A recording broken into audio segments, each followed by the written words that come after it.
In today's video, I'm going to show you how you can remove photo background on CapCut PC. So first things you need to do, go on CapCut and open software, just import. Then I want to import two images, my photo and on my video background. So example purpose, this is my photo. Then just select this photo, then go to this background remove. Here look at the mouse, hover, then click on auto removal. Wow, it's already working good. Now just import this background image, then just click here.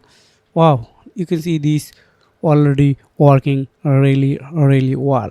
But if you don't like to add background as you wish, just delete this background.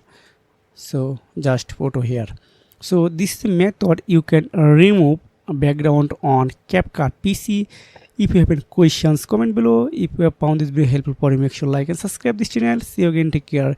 Goodbye.